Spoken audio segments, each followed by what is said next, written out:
Ambassador Chen stood before the Galactic Council, her hands trembling slightly as she held the data crystal containing humanity's greatest gift.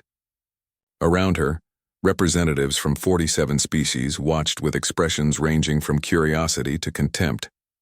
The crystalline chamber of the council station reflected starlight in prismatic patterns, but Chen saw only the faces of those who would decide Earth's fate.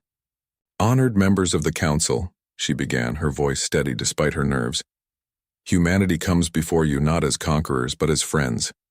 We offer freely the fruits of our research, cures for 17 previously incurable diseases, clean energy technology, and agricultural innovations that could end hunger across the galaxy."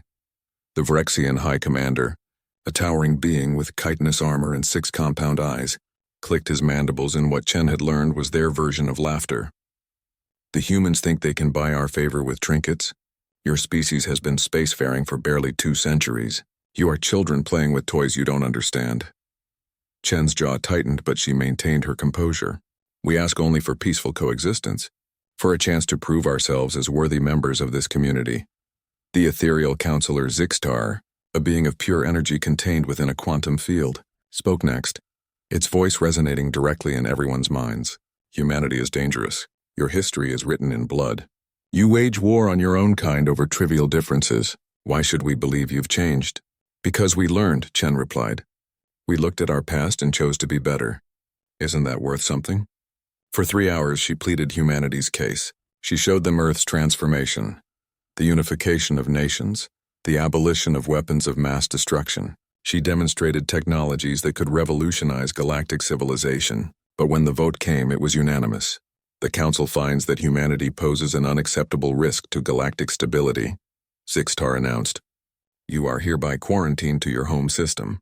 Any attempt to leave will be met with immediate military response. Furthermore, we demand that you dismantle all your spacecraft and submit to regular inspections. You have 30 days to comply." Chen's face went pale. "You're condemning us to imprisonment in our own home? For crimes we haven't committed? For crimes you inevitably will commit," the Vrexian commander sneered. "It is a mercy we do not simply eliminate you now." The ambassador's return to Earth was somber. She delivered the Council's ultimatum to the United Earth government, expecting panic or despair. Instead, she found cold determination. President Okonkwo sat in the Situation Room, surrounded by military advisors and scientists. "They want us to dismantle our fleet?" she asked quietly. "Yes, Madam President," Chen confirmed. "Every ship. They'll leave us defenseless." Dr. Sarah Volkova, head of Earth's Defense Research Division, spoke up. "Madam President, we've always known this was a possibility. Project Prometheus has been ready for 18 months. Chen looked confused. "Project Prometheus? I thought all weapons research was discontinued after the unification." Okonkwo's expression was grim. "Not discontinued, Ambassador, redirected. We hoped we'd never need it. But humanity has always understood one fundamental truth. Hope for peace, but prepare for war." The 30-day deadline came and went. The Galactic Council dispatched the Vrexian Armada, 300 warships that had conquered countless worlds. They arrived at Earth's system expecting either submission or a brief, brutal conflict. What they found defied all their calculations. The human fleet didn't engage. Instead, they simply vanished from sensors, leaving the Vrexian forces confused and on edge. Then the attacks began. Human ships appeared out of nowhere, struck with devastating precision and disappeared before weapons could be locked. Their technology was unlike anything the Council had encountered. Quantum displacement drives that made them effectively invisible, relativistic kinetic weapons that struck with the force of small stars, and AI-guided systems that predicted enemy movements with terrifying accuracy. But it wasn't the technology that shocked the galaxy. It was the tactics. Humans didn't fight like the honorable Vrexians or the methodical Zixtari. They fought like their ancestors had on ancient Earth, with cunning, deception, and an absolute refusal to play by anyone's rules but their own. They turned asteroids into weapons, used gravity wells as traps, and exploited every weakness in Council military doctrine. Within 48 hours, the Vrexian Armada was shattered. Not destroyed, humanity could have done that, but crippled and sent limping back to Council space with a message. President Okonkwo's hologram appeared before the Galactic Council, her face carved from stone. "You rejected our friendship. You threatened our existence. Understand this clearly. Humanity wanted peace.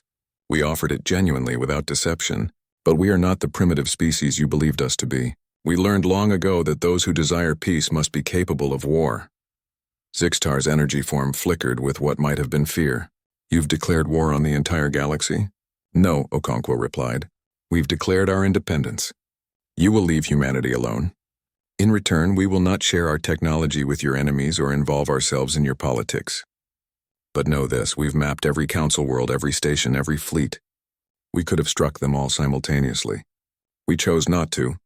Consider that mercy our final gift to you. The hologram disappeared, leaving the council in stunned silence. In the months that followed, the galaxy learned a hard lesson. Humanity had offered peace not from weakness but from wisdom.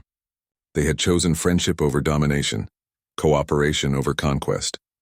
But when that offer was thrown back in their faces, they revealed the truth that had shaped their evolution. Humans were predators who had learned to be civilized, and when civilization failed, the predator remained. The council eventually lifted the quarantine, too afraid to enforce it and too proud to admit their mistake publicly.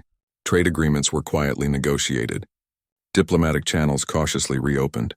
Ambassador Chen found herself back on the council station a year later, this time greeted with nervous respect rather than contempt. As she walked the crystalline corridors, she thought about the data crystal still in her possession, the gift that had been rejected. Humanity had learned another lesson. Some species only understood strength. But that didn't mean Earth had abandoned its principles. They still believed in peace and cooperation, in the dream of a united galaxy. They simply ensured that next time, they'd negotiate from a position no one could ignore. In the end, humanity had given the galaxy exactly what it deserved. Not the mercy it had scorned, but the respect it had finally earned.